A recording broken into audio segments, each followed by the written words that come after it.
GamerDude 2088, and we're back for another Skylanders Ring of Heroes video. And today we're going to talk about Wailing 7, W7. Let's just get into it. So first off, we're going to talk about what the boss does. So his first skill here, attacks one enemy, applies a effect resist down, not your friend. It is for endurance, so at some point it's going to knock you on your back. Attacks the enemy with his mechanical arm, casts effect resistance down, and at the enemy, this attack gets stronger according to the number of debuffs enemy has. Now, this could be devastating because the effect resist down allows him to apply more of his debuffs, which allows him to get even stronger as he attacks, and I mean it hits hard. Alright, next skill, another one that does for endurance. You will be on your back. Alright, attacks the enemy. Now this one applies diminish.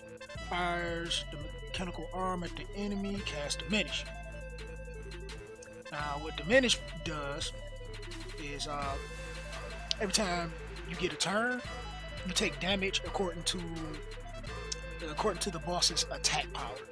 So you're going to take more damage as he stacks more diminished effects, which sucks. Right, next skill. This one, accuracy dial, which will cause you to glance. And this attack, it hits everybody, and -2 endurance. Not as bad, but you're still gonna be on your back.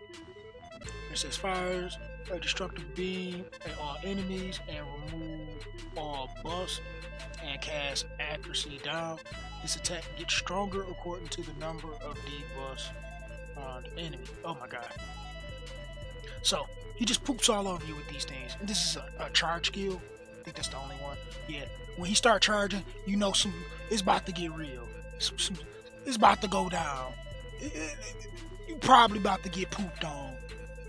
So then his passive attacks everything in the vicinity to protect the ancient relics. Now let's talk about the little ads that come along with them. One is going to hit you with attack down on everybody, which is going to really hurt because you're not going to be able to dish out as much damage, and the other one is going to apply more diminish on top of the boss applying diminish, which ends up stacking up more damage, which ends up the boss pooping on you because of the damage. Alright, so now let's talk about a few other things. Now, no, is at some point you doing your B7 and you wonder, like, why is nobody talking about Wailing? You know, what's going on? What's so different from Wailing from Beast? Well, Wailing's a little bit more difficult. So if you're looking at W7, you would consider that like B8. So it's like a tier higher in its difficulty. And dealing with these diminishing effects and the fact that this boss hits really freaking hard and stacks so many debuffs, it gets difficult. Now the first thought is to bring a cleanser, and I was trying it with my whirlwind, but since I progressed through this game a little differently and I don't have Broccoli God build, it was a little harder going into it for me.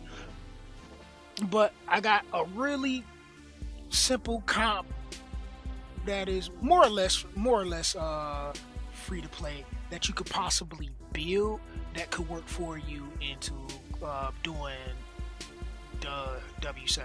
Now, of course, you're going to need something that's going to be able to clear these waves. Most of you, if not all of you, have built Kaboom. That's going to be your number one to bring into this fight. If you guys happen to have Spitfire from your start progression, or at some point has Spitfire, having that extra bomb dealer is great in this aspect.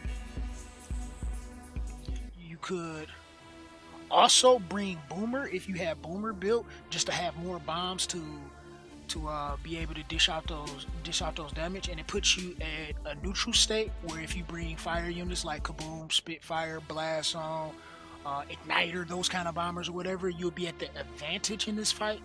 and all of those are relatively easy to build and farm up. Spitfire being the only one, since it's a Nat 5 if you didn't pull it or if you didn't have it as your first, which is not required to have to clear, but is good to have.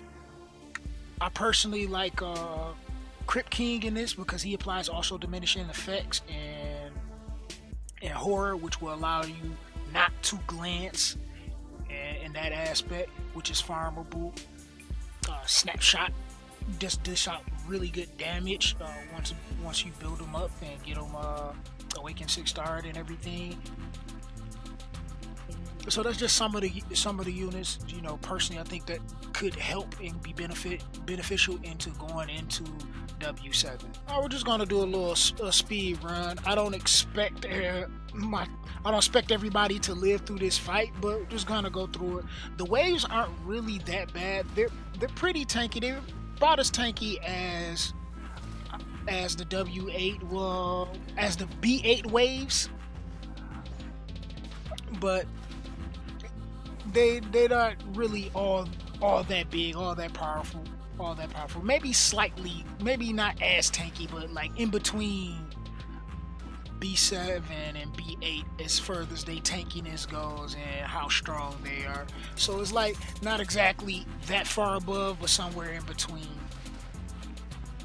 And this boss is relatively tankier than the beast, so it takes a lot more to take it down. Reason why running more than one bomber or some form of passive DPS like diminish is really beneficial in taking this boss down as quickly as possible. Oh my god, we might get a 3-star. Look at that. Hey, you get to see my team look like they champs on an auto run. Isn't that something?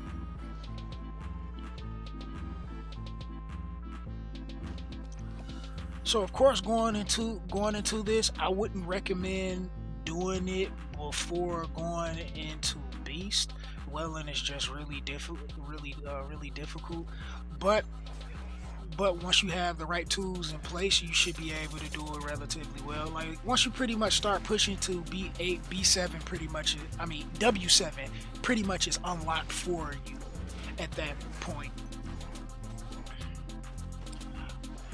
Now it's not really much other than just to make sure you have the right tools. I mean, literally, I cannot do it with a healer just because since I don't have Broccoli Guy, I had to just get myself strong enough to DPS my way through, because bringing in healers like Whirlwind and my Drilla just wasn't cutting it. I wasn't getting the heals out enough to sustain. Even trying to cleanse the D-bus with Whirlwind just wasn't happening. Maybe in the later stages it might be more effective for me, but even then I think I will probably need Broccoli Guy for that. So until then, and until I really see how going into W8 and so forth, how those are going to be, I'm going to try to continue to DPS my way as best as possible. But at this point now, I need to get 6-star runes just to be able to clear and do those kind of things for the way my account goes. For you guys, it should be a little easier because you do have Broccoli Guy, or you should have Broccoli Guy. If you don't, something wrong with you. Gamer, something wrong with you. Pretty much you want to put yourself at either the advantage or neutral, since the boss is undead. Bringing in magic and fire is beneficial. I'm not sure if Enigma would work here, because really it's a big damage check. You really want to just put out as much damage as possible, bringing in 3 DPS. It's not like Beast where you run in a 2-man because you don't want the boss to counter you. There's no counter effects, so having that 3rd DPS is going to push you a little further. That's why I ended up coming to the conclusion of not having to bring a healer just to get that first 3-star, because I was able to clear 1 or 2-star with the healer, but I could not get the 3-star because I either get through the waves slow and struggle on the boss, or get through the waves fast and struggle on the boss. Kind of a thing going into it for me. And once I built up my, what's his name now, Crypt King. Once I built up my Crypt King, and I can show you guys like the room. Actually, my room's changed, but I guess from when I first did it. But like once I finally built up my Crypt King, pretty much was able to just carry me through. I don't think his runes changed. Isn't his runes pretty much the same? Yeah, I don't think his runes changed. Yeah, he's still sitting on the same stuff. I haven't got a chance. Oh yeah, this one. Yep, I swapped out for this one because I made some changes. But that was it. Other than that, his runes been the same. And then my snap, his stats. Then his runes. Now Snap's runes change because now I got him on on a crit set or fatal.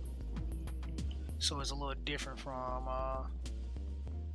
what he was when I first got into there. And my Spitfire has been the same for the longest. I haven't really made much changes to him in a while. Eventually I'll be able to get some better runes for him. I mean, I've been doing a little bit of farming runes now, so I'm able to do a little more because for a while I had no runes because I was just farming shards. But that's pretty much it. I mean, the dream team for me will be Spitfire, Blast Zone, and either Boomer or Kaboom. Either one is fine. But that's what I'm looking to probably push into, see if I can make that happen going further into the Wailing dungeon. So that's kind of a little insight on what you need to do as far as Wailing goes and how to get yourself to that next level. Just make sure you definitely got the Beast 7 cleared and you start farming runes out of that. You want to get you some solid 5 to 6 star runes, and you want to have that triple DPS comp. That's important. If you can bring bombs, with your Kaboom, if you can bring a Spitfire that give you extra bombs, that's great. Even if you don't have Crypt King, you can have you a nice sniper like Snapshot, just whatever single target damage that can be added on to just put a shot more damage on the boss. And make sure your broccoli guy is probably at the minimum of a 5 star, skill up to the defense, and the second skill maxed at that, just so broccoli can make sure it's pumping out all them good heals to keep you guys up going into it. And that's it. So I hope you enjoyed, and if you did, please give this video a thumbs up. That would be greatly appreciated. And also, if you're new to the channel, hit that subscribe button and turn my post notifications on so you can be the first to view my content. Yeah, that's it. Yeah, leave a comment. How about that? Leave a comment down below if you got any questions, if you got anything you want to add, if anything that I left out, because I know a lot of you are already past this point. So you guys can actually share your thoughts to the community as well. And if you haven't been out to the stream, and hopefully you can, because I know it's a really strange time frame for a lot of you, but for you night owls, catch me at twitch.tv/gamerdude2088, 9 p.m. Eastern to 4 a.m. Monday through Friday. And I will see you next time. Deuces.